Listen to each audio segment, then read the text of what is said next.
이번 시간에는 검, 칼, 소드, 공기 쌓인, 그 다음에 바람에 쌓이는 사원소 중에서 공기, 바람을 의미하는 소드, 그 다음에 칼, 검, 자, 6번부터 10번까지 배워보도록 하겠습니다.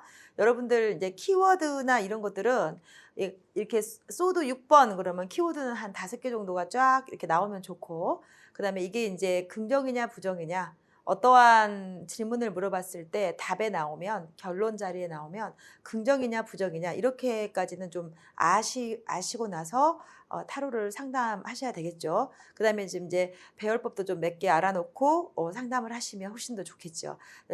처음에 우리가 어떤 거를 배우든 간에 뭐 요리를 배우든 무슨 뭐 미용을 배우든 뭐를 배우든 간에 기초적인 건 알지만 그 다음에 어떻게 해야 돼요? 계속 연마해야 되죠. 계속 연습하고 계속 해보고 그래야 되죠. 타로도 똑같습니다, 선생님들. 타로도 이게 기술이라서 똑같습니다, 선생님들. 하다못해 스프레드 하는 것도 연습을 계속해야 멋있게 펼쳐지잖아요. 똑같습니다. 그래서 배우면 그냥 금방 바로 되면 얼마나 좋겠습니까? 잘 어렵잖아요. 그죠? 그래서 연마하는 연습을 좀 많이 하셔야 된다. 연습을 하지 않고 보면은 어렵다. 근데 이제 다행스러운 건 제 강의가 실전에서 쓸 수 있는 것만 지금 아주 알짜만 뽑아서 지금 강의를 하잖아요, 선생님들. 그러니까 쉽게 말해서 일종의 뭐 지름길이라면 지름길이고 노하우라면 노하우인데 이렇게 뭐 군더더기 없이 그냥 해서 하는 거잖아요. 그래서 여러분들이 오히려 여기저기 거치지 않고 그냥 다이렉트로 공부해서 바로바로 실전에서 활용할 수 있으니까 아주 괜찮습니다. 그래서 제가 괜찮다고 말하는 게 아니라 저한테 배웠던 분들이 그렇게 피드백을 해줘서 저도 아는 거죠. 검 6번입니다. 자, 6이라는 수비학은요, 재편, 그죠? 재편, 새롭게 편성하는 거, 그 다음에 재정립하는 거. 이렇게 재라는 것이 다시 이런 뜻이거든요. 다시 이런 뜻이에요. 다시 한다 이런 뜻이에요. again, 그죠? 다시. 그러니까 다시 재편합니다. 다시 편성합니다. 다시 정립합니다. 그 다음에 또 이게 또 보육. 그 다음에 뭐 우리가 보통 보살펴주는 거, 보살핌이죠. 보살핌. 이런 거와 관계가 있는 숫자가 이 6입니다, 선생님들. 그래서 6이 이제 물론 그런데 선생님 그러면 이것이 결론에 나오면 어쩐다는 겁니까? 결론에. 그게 어려워요.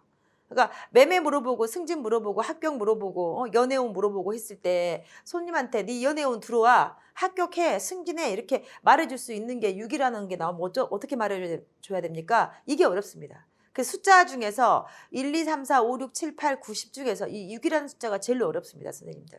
그래도 이제 우리가 보통 이 수를 쓸 때는 확률로도 쓰고요. 60% 이렇게 확률로도 쓰고요. 그죠? 뭐 6개월 후에 이렇게도 쓰고요. 6달 후에, 뭐 6시간 후에, 6일 후에 이렇게도 쓰잖아요. 우리 보통 6이라는 숫자를, 그죠? 근데 이제 60%라는 것이 보시면 아주 아예 높지 않아요. 많이 높지 않아요. 합격할 확률이 60%다. 그럼 어째요? 아주 낮은 것도 아니지만 아주 높은 것도 아니거든요. 그래서 어려워요. 애매하고, 그러니까 웬만하면 좀 되는 것 같은데 아주 경쟁자가 많으면 안 돼. 이런 거잖아요. 그 다음에 만족감도 한 60%면요. 그냥 그럭저럭 만족하는 거예요. 막 대단히 만족스럽지 않아요. 근데 우리가 살다 보면은 0점 아니면 100점 이럴 때만 있는 게 아니잖아요. 그죠? 그냥 그런 대로 괜찮아. 이럴 때가 더 많아요. 그죠? 밥 맛있었어? 이러면은. 오늘 점심 맛있었어? 이러면은. 그냥 그런 대로 먹을만 했어. 이렇게 다들 하지. 오, 너무너무 맛있었어. 이러거나, 아니, 정말 거기 가지 마. 꽝이야. 이런 경우보다는 대부분 다 그럭저럭 괜찮았어. 그 사람 어쩌디? 그 사람 어저께 소개팅 했는데 어때? 그러면은 아주 너무너무 좋더라. 이것보다는 어때요? 그냥 남 주기는 아까운데 나 하기는 좀 그렇더라. 이렇게 하는 경우도 많고, 그죠? 그냥 그런 대로 괜찮아. 이런 경우가 많거든요. 그런 게 이 6이라는 숫자예요. 그래서 보시면은 펜타클 6도 그렇고요. 네? 이게 소드 6 같은 경우도 보시면 이게 보시면 이 카드는 이제 보육, 보살핌 이런 거와 좀 관계가 있어요. 이 소드 6번은. 왜냐면은 보시면 이렇게 한 가족이 어디로 가요? 이 힘든 상황을 벗어나서 저기 편안한 지금 땅으로 지금 가고 있단 말입니다. 이 사람이 노를 젓고 가고 있죠. 이거 힘든 상황. 그래서 재편에서 다시 어디로 가요? 좋은 상황으로 가고 있습니다. 여기 도달해야 되는데요. 선생님들 근데 웃긴 게 뭐냐면 이렇게 배에다가요, 선생님들. 배에다가요. 나무 배에다가요. 이렇게 칼을 꽂아놓고 가요. 6개를 이렇게 칼을 꽂아놓고 가요. 이거 좋은 상황이에요? 안 좋은 상황이에요? 좋은 상황이에요? 안 좋은 상황이에요? 안 좋은 상황이잖아요, 선생님들. 언제 이 나무 배가 구멍이 날지도 모르고, 그죠? 언제 저 칼이 쓰러져서 사람을 다치게 할지도 모르고. 그러니까 지금 현재 몹시 안 좋은 상황을 지금 어떻게 임시적으로나마 탈출하고 있는 상황이니까 지금 당장은 약간 위험을 모면할 수 있지만 이 상황이 오래 가지를 못해요. 이 상황이 지속성이 없어요. 이 카드가. 이 카드의 단점은.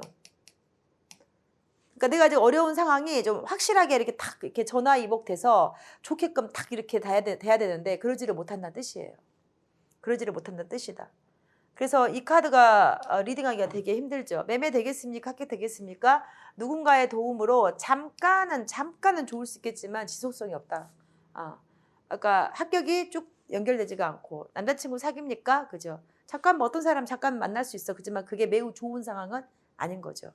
이 상황에. 제가 지금 돈을 좀 많이 모을 수 있을까요? 뭐 이렇게 물어봐도 마찬가지입니다. 그렇게 많이 모아지는 상황이 아니죠. 그래서 좋아지는 잠깐 임기응변으로 잠깐 좋아지는 상황도 한 60% 정도의 만족감이었기 때문에 그렇게 뭐 현저하게 나한테 아주 확실하게 만족감을 주는 상황은 아니거든요. 그래서 대부분의 사람들이 좀 힘들어하죠. 이 카드가 나오면은. 자, 이제 소드 7번입니다. 검의 7번이죠. 칼의 7번입니다. 아까 앞서서 제가 이 앞 시간에 소드 5번에 대해서 얘기할 때 이 카드 잠깐 얘기했는데요. 지금 보시면 이분이 그죠? 이렇게 웃음을 띠면서요. 여기 막사에 있는 칼을 5개를 지금 훔쳐서 도망가고 있는 카드거든요. 근데 얼마나 지금 그죠? 안 들키기 위해서 까치발을 하면서 아주 조심조심 가고 있는데 문제는 이제 웃고 가고 있어. 남의 것을 뺏어가면서 웃고 가고 있습니다. 근데 이 사람도 이제 재밌는 게 뭐냐면 원래 이렇게 칼 손잡이를 들고 가면 좋잖아요. 그죠? 근데 자기 팔이 다칠지도 모르는데 이 칼날을 들고 지금 가고 있거든요. 그러니까 지금 어쩐다?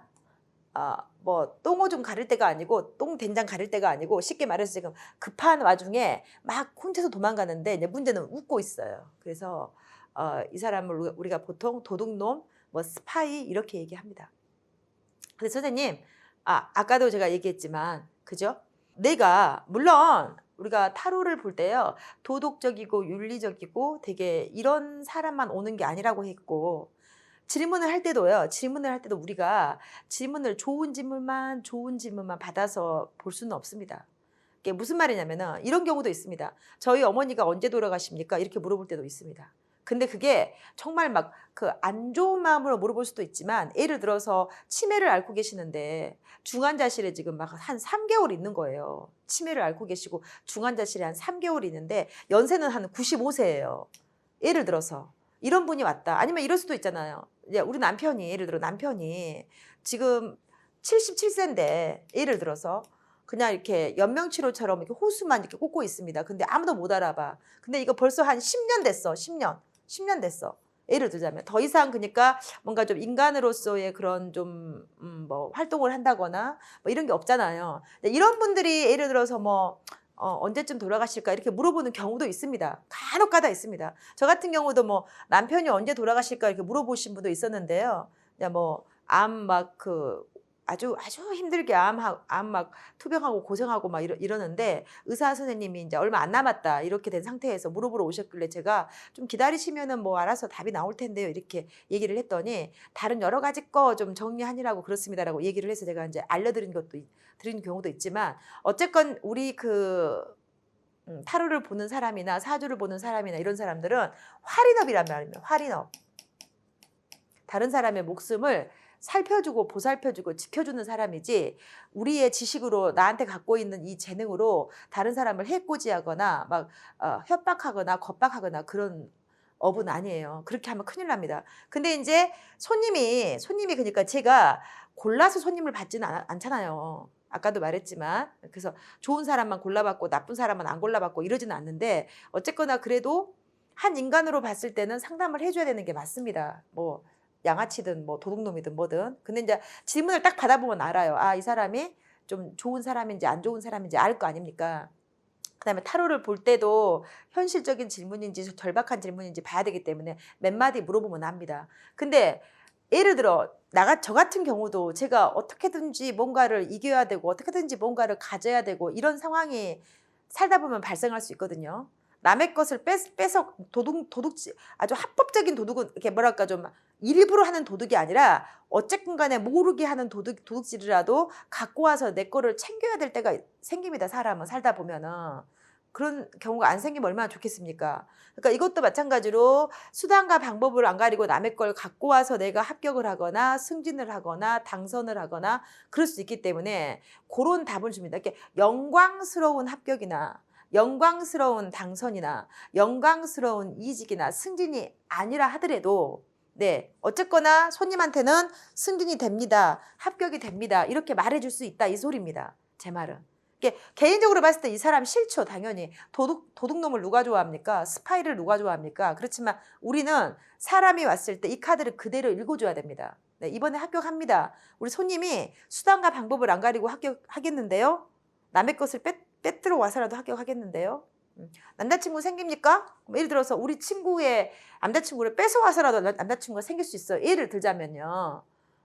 답은 예스지만 과정이 그렇게 편법이든 어쨌든 좋지는 않지만 어쨌거나 답이 된다는 거죠. 할 수 있다. 가질 수 있다. 이런다는 거죠. 그 다음에 이제 그 사람하고 잘 지낼지, 뭐 승진해서 그 회사 생활이 좋을지, 뭐 당선해서 뭐 좋을지, 그거는 그 다음 상황인 거예요. 그 다음에 봐야 돼요. 이거 이제 답만 주는 거니까. 또 마스터분들이 이렇게 타로 처음에 상담하신 초보 선생님들이 조심할 게 뭐냐면 답에 이 카드가 나왔는데 이 카드로 그 사람의 앞으로의 모든 상황을 다 얘기해 줄 수 없습니다. 그 답에 대한 질문에 대한 답만 yes or no로 얘기해 준다고 생각하시면 됩니다. 이 카드는. 그래서 이제 이게 만약에 연애운 같은 거 물어볼 때요. 어떤 사람하고 내가 지금 만나고 있는데 선생님 그 사람하고 잘 만날 수 있을까? 이렇게 물어보면요. 이제 이런 카드가 많이 나왔어요. 상대방 남자를 보니까 그러면 저 같은 경우는 이렇게 말합니다. 제가 그대로 말씀드릴게요. 누구씨? 이러면서 이 사람하고 사귀면은 몸도 뺏기고 마음도 뺏기고 돈도 뺏길 겁니다. 조심하세요. 이렇게 말합니다. 근데 대부분 사랑에 한번 빠지면 어떻습니까? 그렇게 안 보이죠. 안 보입니다. 나한테 몸도 뺏고 마음도 뺏고 돈도 뺏을 놈으로 안 보인다는 겁니다. 어떻게 보일까? 어머, 저 오빠는 있잖아. 카리스마도 있고 사람이 좀 나쁜 남자 스타일처럼 생겼는데 그래도 예쁘더라. 이러면 나는 마음에 들어. 난 좋더라. 이런단 말입니다. 근데 이제 뭔가 눈탱이를 한번 맞고 뭔가 내가 좀 실연의 아픔을 겪고 내가 뭔가를 뺏기고 아픔을 얻어봐야 나중에 이제 몇 달 후에 저한테 다시 오죠. 선생님 그 사람이 그럴 줄 몰랐어요. 이런단 말입니다. 조심해야 되겠죠. 근데 저의 다년간의 뭐 20년 넘게 수만 건을 제가 상담한 결론으로 봐서는 그렇습니다. 그래서 좋은 사람이 아닙니다. 쉽게 말해서. 우리가 흔히 말해서 좋은 사람이 아닙니다. 내 주변에 나도 도와주고 그 사람도 도와주고 서로 이렇게 정도 있고 의리도 지키면서 뭔가 이렇게 할 수 있는 그런 인간적인 그런 사람이 아닙니다. 이 사람은. 지가 내 거를 가지려면 어쩐다? 어떻게든지 갖는다. 이렇게 간혹가다 이런 뉴스 많이 보잖아요. 무슨 모 전자에서 모 전자한테 그 연구원이 뭐 거기 뭐라 그럴까 그 상품 그거를 빼들어 가지고 가져가 훔쳐가 가지고 그죠? 특허 같은 거 훔쳐가 가지고 했다 이런 거 많이 나오잖아요. 조심해야 됩니다. 그래서 제가 아는 어떤 분은 뭐 갈비집에 그 직원이 들어갔는데 그 직원이 한 5년 6년 근무를 했어요. 근데 나중에 결국은 그 사람이 이제 갈비 육수 이런 거 다 비법 가져가가지고 그 옆에다 차리고 이런 경우. 그러니까 특히 대인관계 좋지 못한 사람들이 내 옆에 많이 있을 때 이럴 때 이런 카드가 나온다고 보시면 되기 때문에 우리가 살다 보면은 사람이 가장 무섭죠, 그죠? 맹수가 무섭잖아요. 맹수들 어차피 가까이 안 가니까요. 근데 사람이 제일 무섭습니다. 사람이. 네, 주변에 그 좋은 사람을 만나는 것도 본인의 복이고 내가 또 인성이 좋아가지고 주변에 좋은 사람들하고 많이 네트워크를 형성하고 있는 것도 나의 복인데 어쨌거나 만약에 어쩌다가 살다가 이런 사람이 왔다면 조심해야 되겠죠. 그죠? 내가 조심해서 나쁠 건 없으니까. 근데 또 내가 또 당하려면요. 그 조언도 잘 듣지도 않습니다. 사기 당하려면요. 사기꾼이 옆에가 있다고 말해줘도요. 그 사람 좋다고 말합니다. 그래서 이제 내가 당해봐야 이제 정신을 차리는 거죠.